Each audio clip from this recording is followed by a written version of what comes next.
Jim Longworth, and welcome to another edition of Triad Today, coming to you once again from the beautiful Senior Botanical Garden in Kernersville. We'll tell you more about them later on. Speaking of later on, that's when the roundtable shows up. We'll get into all sorts of controversial topics, so we hope you'll stay tuned for that. A lot to cover in this half hour, a lot of great guests, important information, including some personal observations from two leading physicians, their experience with the COVID vaccine. All that and much more coming up. But first, speaking of the COVID vaccine, let's talk about the pandemic for a second and how we're surviving it, not necessarily health-wise, and maybe some of that too, but in other ways. Two of my good friends are here to help us through this topic. On my immediate right, David Daggett, attorney with Daggett Schuler, and his partner Griff Schuler is behind him, socially distanced. Welcome, guys. Good to see you. Thanks, Jim. You guys sent me an email and said we want to talk about pandemic principles. We'll get into some specifics in a minute. What do you mean pandemic principles? Well, Jim, in times of uncertainty, people need to latch on to something. And what you need to do is have some intentionality as to what you latch onto to help you get through these crazy times. Right. And we have crazy times right now in all sorts of ways. In lots of ways. Yes. Why even come up with these things? You know, it's interesting, Jim, how this kind of came about. As you know, I think, at our law firm, every Friday morning from 8:30 to 9:30, we have a team meeting, which includes our attorneys and our staff. And very early on during the pandemic, David started plotting out different ideas of how are we going to get through this as a firm, as a team. And these principles kind of grew out of some presentations that we had. Those team meetings we had to convert to video. Right. Before the pandemic, they were in person, but they kind of grew out of that. Well, I want to pick out, I didn't mean to interrupt you. I want to pick out three of your pandemic principles and get you all to quickly comment on each of the three. The first one that you wrote to me says, create structure in times of chaos. Yeah, so things tend to spin out of control. They get your mind spinning, everything else. Get back into a routine. Routines, simple things, having regular meals with your family, having a team meeting with people at work, even if it's by video, getting into a routine, put some structure back into the crazy times. Yeah, and it's interesting. I think that applies both professionally as well as personally. So, sure. You know, I think both sides through all of this, being able to have a structure is very helpful. The second one is focus on what we can do rather than what we cannot do. Most people tend to look at, oh, I can't do this now, I can't do that now. What can we do? I can't go to the gym, I can't go to the movies. What can we do? Let's take steps now that lay the foundation for the future so that when the pandemic's over, we're in position to launch forward in a positive direction. Yeah, I think one of the tough things about the pandemic is we're used to being very much in control of our lives. And the problem with this COVID thing is it's taken a lot of control out of our lives. And that's very stressful. Yeah. The third one I want to mention before we run out of time, pay close attention to your health. Pay close attention to your health. Yeah, this is a great time when you can't go out to restaurants and you're actually buying your food. Clean up your diet. Throw a daily routine, a walk. I've told people who are working from home now and they don't have their commute, take that commute time, whether it's short or long, and go out for a walk through your neighborhood. Replace that. Keep an eye on your health, because most people, what happens during stressful times is your diet goes down, your exercise goes down. Turn that around and focus on positive health. It's been so hard for a lot of us. I was used to going to the YMCA to work out just about every day. And so I haven't been back to the Y since this started. So you have to figure out other ways to stay healthy. We have about a minute left. I want to throw something at you. We have not rehearsed. Both of you are happily married, have great families. You have any quick advice for especially husbands and wives that have been caught with stay-at-home cabin fever and to stay sane through this? Well, maybe I'm not an expert. I think I am. I've got a great wife. I think the thing is the exact same thing, is don't just let things spin out of control. Put some structure to your daily activities, meals together, things like that. Focus on what we can do. We can't go out and do this, but we can do this. We can work in our garden, spend more time. So what we can do, and then we collectively have been doing a lot of cooking together. Yeah, that's and great. Experimenting with different fresh vegetables and healthy foods. And you and your wife have been playing soccer in the living room, haven't you? Exactly, with our daughter who's stuck at home from college. So Hall of Fame soccer whatever player. you can do to kind of lower the stress Yeah. is huge on trying to keep the relationship going. Up on screen, just the general website, which I'd like for you to visit, daggettschulerlaw.com, or you can call the gentleman, 724-1234, if you ever need their help for anything. On the website, email us and we'll send you a copy of Pandemic. Really? So you can get a copy of that? Absolutely. Now, hold on, let me see that just a second. Sure. So if you go to you can email and you can ask for a copy of this. So we'll get a close-up of it in a minute. All right, thanks guys for doing this. And Thanks, you're Jim. gonna stay around for the round table? Sure. Okay. Sure. All right, we'll be right back. Back now on Triad Today. There's been a lot of information out there about COVID vaccines. Is it available? Is it safe? Who should take it? Who shouldn't? And one thing I'd like to share with you now, two very noted physicians who I respect a lot and know them, shared their experiences, their personal experiences, what they think about the vaccine, which they have taken. And so let's watch Dr. David Priest, Dr. Pam Oliver, get their thoughts. I'm David Priest. I'm an infectious diseases physician and the Chief Safety and Quality Officer at Novant Health. We're very excited about the COVID-19 vaccine. This vaccine uses a new technology that actually teaches your cells to fight the virus. It's incredibly safe. There are some things you need to look out for at the time you get the vaccine, and we call these expected effects. When you get the vaccine, you may have a sore arm, you may have some redness around the site, you could have a little bit of fever even, maybe have some malaise. These types of expected effects will really last just a few hours and then will quickly go away. They may be a little bit more common when you get the second dose, but after that they go away and you'll be protected against this virus going forward.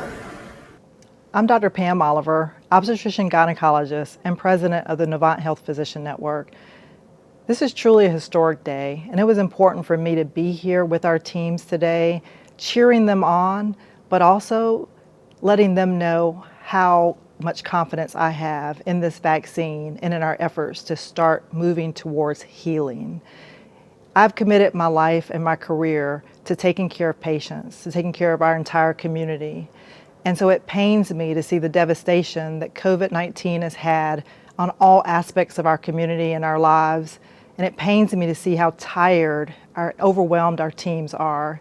And so I'm excited that this could be a light at the end of the tunnel, that this could be the beginning of the end, that our communities can move towards healing and our teams can start to get some peace and rest.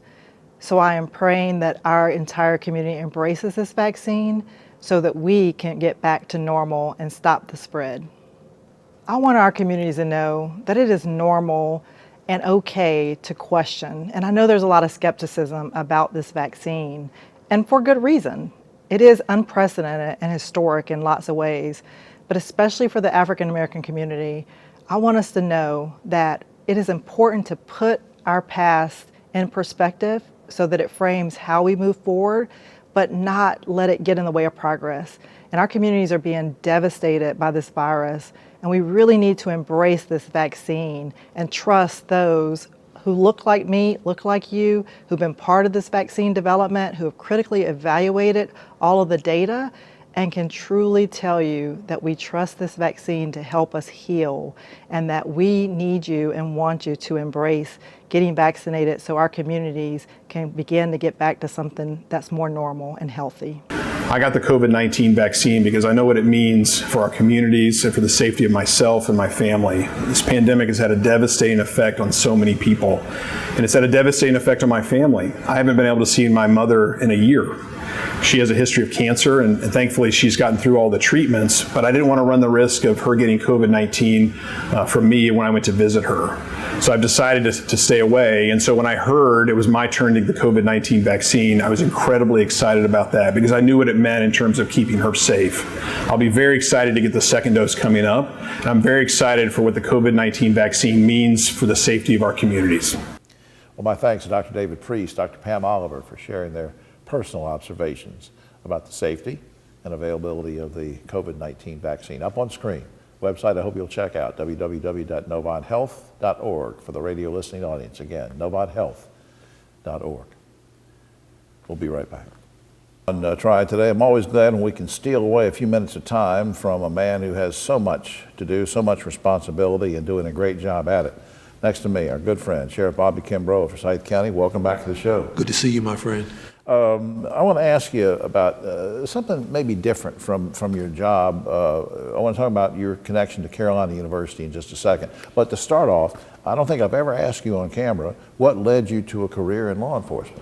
You know, as a young boy, I've always told the story. As a young boy, being a latchkey kid, when I got home, I watched Jim West and Artemis Gordon on the Wild Wild West. TV Westerns. TV Westerns. And I was always fascinated. You know, they'll tell you at the office now between 1 and 2 is when I take my lunch. I watch Matt Dillon and I watch The Rifleman. And so I was always fascinated with Westerns and fascinated with lawmen. And as a young boy, I said I want to be an agent one day. Isn't that something? Of course, Law and Order, the fine lines between Law and Order and the Old West were a little bit more clearly drawn, unfortunately, than they are right now. But we'll go into that in another segment. All right, let's talk about Carolina University for a minute. You've had a varied career, as we've talked about on the show before. Lots of experience in lots of ways. So I'm wondering, I heard that you went over and took part in a leadership course or something. Now, you got all sorts of leadership experience. Why would you go over to Carolina University for a leadership thing? So when I was sworn in, I was going around meeting different people, and I met Dr. Pettis, who was the president. And he and I started talking. We had similar spirits and just started talking about life. And I was sharing with him a program that I would like to start with criminal justice, 21st century, some of the modern technology, some of a totally different way of looking at criminal justice. And I was looking for someone to partner with the sheriff's office to where we could create a curriculum from the practical standpoint as well as an intellectual. And so he and I sat down with some of his staff and we created the criminal justice program that they have there now. And so I started looking at the school and I said, you know, I want to go back to school. One day I'd like to have a PhD. And so I enrolled in their leadership program, and I'm currently in the PhD program there, the leadership program. God, you just work all the time. Let's back up a second. Now, the leadership thing you're working on with the PhD, how do you think that's helping you as a man and as a sheriff? Well, you know, one thing that I've learned in my life that you're constantly learning. I don't care from how old you are, how young you are. You know, from the crib to the grave, you've got to be constantly evolving and learning something. And so it's helping me a lot because if you think about leadership will make or break any relationship, organization, any entity. The leadership present in that organization will determine the success of it. Yeah, that's true. Now, let me also go into something here with you. The Bachelor of Arts degree that's being offered under that criminal justice program, is it? I mean, I know this sounds like an ignorant question, but is it for younger people? Is it for middle-aged people? Is it for people that want to do a career change? Is it for people that might want to get into law enforcement? That's a great question. It's a great question. So the criminal justice degree program there is for anyone interested in criminal justice.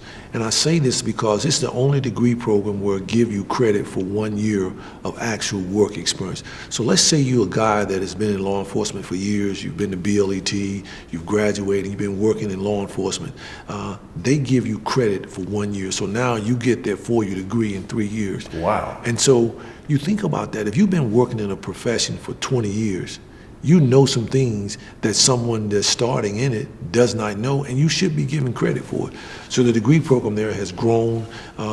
They have taken it from Forsyth County to Mecklenburg County to all over the states, and so it's a very good program. So you're focusing there on the answer you gave there was that it's great for people that already have the experience, but it's also a good course, I'm assuming, for people that would like to learn more about it, right? Right, and when you look at most criminal degree programs, they are the same program that they've been teaching for years. They have not updated. They haven't been updated. You know, this is 21st century, so you've got to change, and so we have tweaked it to represent the change in our cultures. Well, you mentioned Dr. Pettit and, of course, Chancellor Condon, some fine people out at Carolina University. The website is on screen, carolinau.edu. Please check that out. You can learn about all the courses and the information that is being offered at Carolina University. And just a quick note, anybody that's interested and wants to visit the Sheriff's website, that's www.co for county.forsyth.nc.us/sheriff, and I hope you will do that. And you and I believe have scheduled for you and Chief Katrina Thompson to come by next month. We're going to talk about public safety in general. I'm looking forward to that. Thanks, Sheriff. Well, thank you for what you do in the community. All right, sir. Appreciate you. We'll be right back. Today, in today's program, we've talked about health and the pandemic and vaccines, and of course, the most important thing is our health. Maybe the second most important thing is being able to have a job or be employed, or at least be able to support yourself and your family. That means workforce development is very important, and that's what our special guest is into and helping people with. He's been on the show many times before. Andy Ward is Eastern District Workforce Development Regional Manager for Goodwill Industries of Northwest North Carolina. Welcome back, sir. Yeah, good to be here. What workforce development offices are currently open here in the Triad? Because I'm a little confused because they're sort of stay-at-home orders and some people are working at home. What's the deal?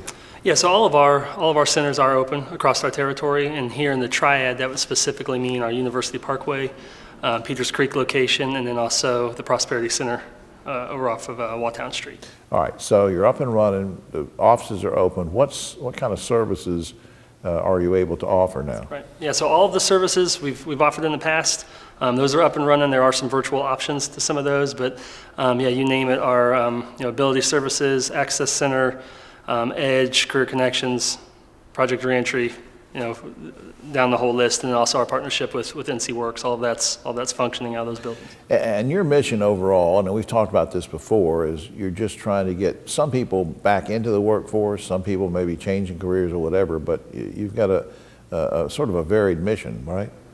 Yeah, so the primary goal is to just get people back to work, get education under their belt, and really give them a chance to get back out there and have an opportunity. You mentioned education. What about scholarships? Did I hear that you guys were offering scholarships or helping with them, or what's that all about? So all of our skills training classes, folks coming in have the opportunity for scholarship for those classes, and so that's still up and running, and that's through our skills training program and also in partnership with NC Works as well. So yeah, we still did a ton of scholarships last year, and yeah, a lot of good stories coming out of that.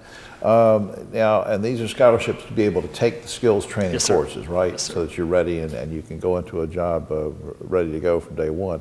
Now, we didn't rehearse this or anything. I'm just curious. What if somebody's still kind of afraid to go out? I've got medical conditions or whatever. I don't want to get COVID. And do you do anything virtually? Can people go to a website, or can they get help in workforce development? Absolutely. So all of our programs have some virtual options. When we had the initial shutdown, everybody was kind of sent home, and we managed to keep those programs going virtually. So, everybody in those centers, they know how to work with you over the phone, online, through video, through Zoom, Teams, tons of different platforms there. And then we've done a lot of different online trainings, online webinars, things of that nature. But probably the biggest virtual thing we've done is a partnership with a program called Ed2Go, and that's in full-on partnership with community colleges across our whole region. Yeah, that's a great one. That's a great partnership. And so, but if I do come over to your office to get some advice or counseling, trying to find out what I need to do, what direction I need to take for skills training, workforce development, I'm assuming, is everybody in mask? I mean, do you take certain safety protocols? Yeah, so safety,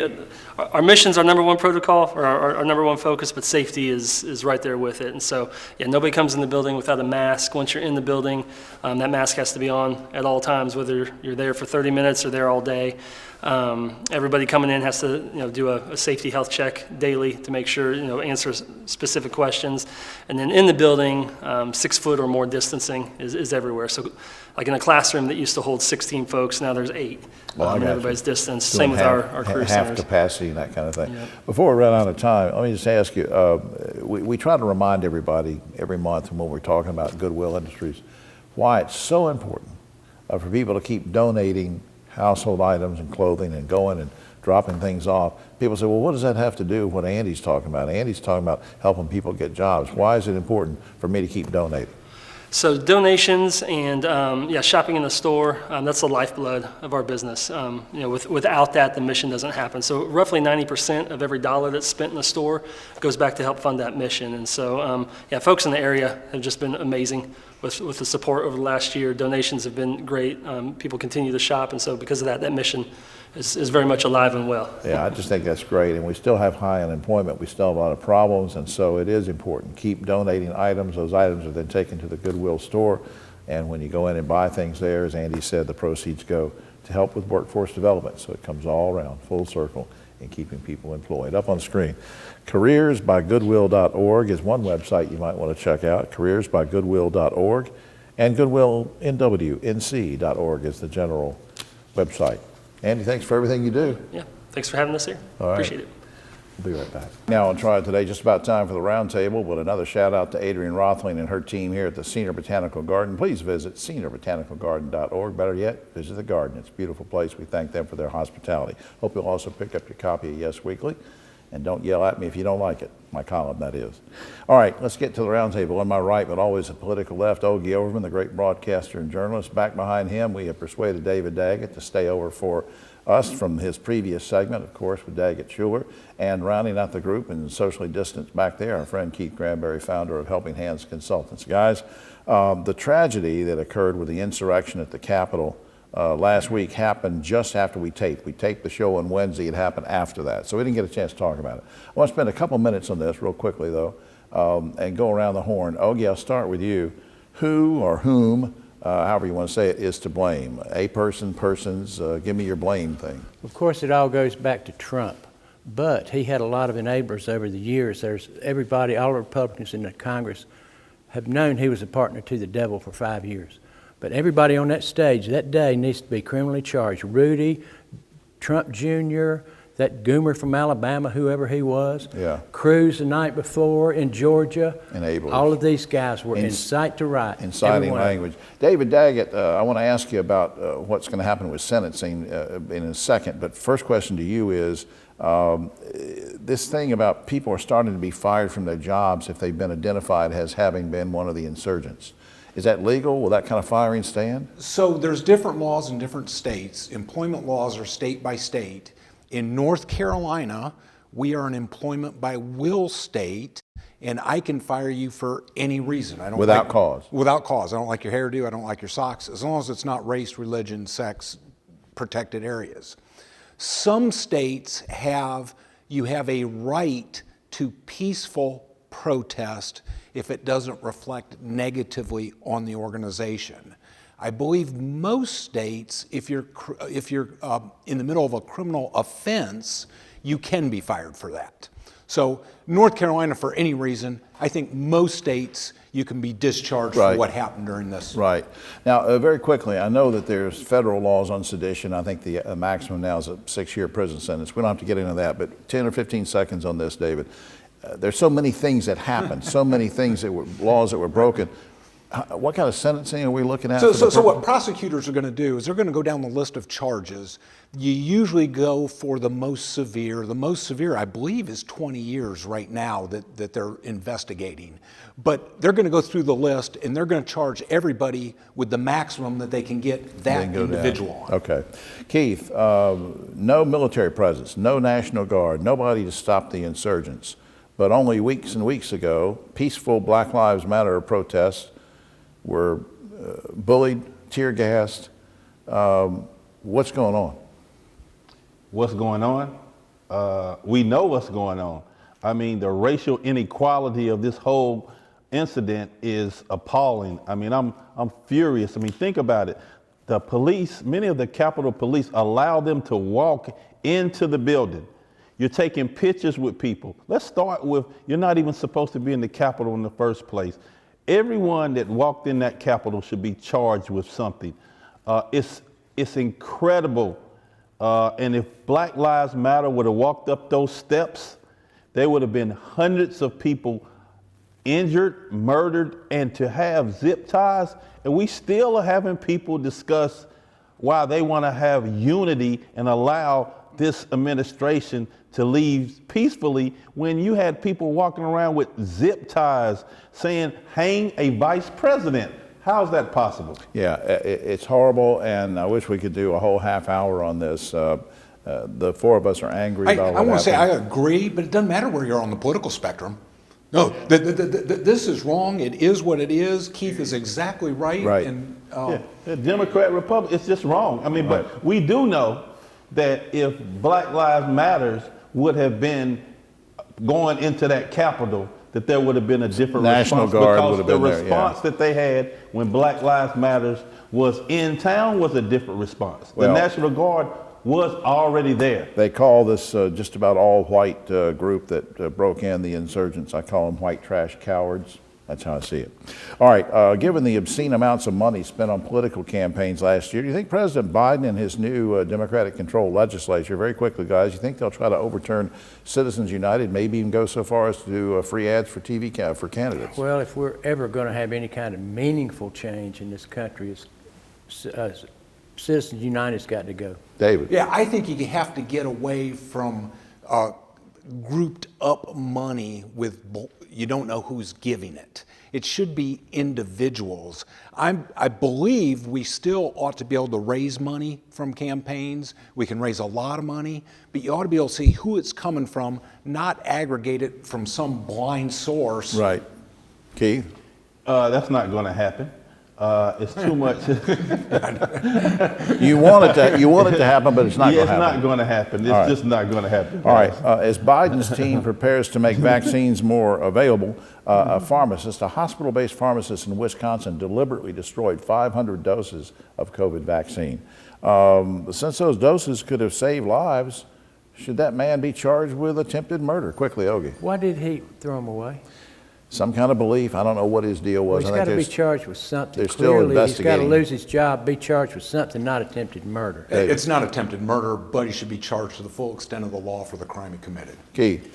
I think he should be charged with stupidity if that's a crime, and he should get a lot of years for that. All right. I mean, he's killing people. Changing courses here finally, guys. Meteorologists say you should never eat an icicle, that form off because they're composed of mainly dirty runoff water and bird poop. Guys, have you ever eaten an icicle, Ogie? Growing up all the time, every snow. So we know what you're full of. Well, the skies were clear back then too. Yeah, Jim. that's right. That's right. David. I plead guilty, and it wasn't just a long time ago when I was a kid. Oh Lord, Keith, have you ever eaten a bird poop icicle? But I think that question's got bird poop in it.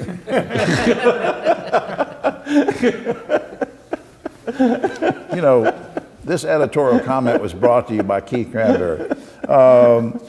Nice of you to come in. This is Hey, Keith anytime. Keith will be leaving the area in a minute. Well, that's all the time we have. Oh, except for this. Archaeologists now say that there were actual fast food restaurants in ancient Rome where they served hamburgers. And that's where that phrase came from. Julius Caesar said, "Et tu, Brutus?" And Brutus said, "No, I just ate one."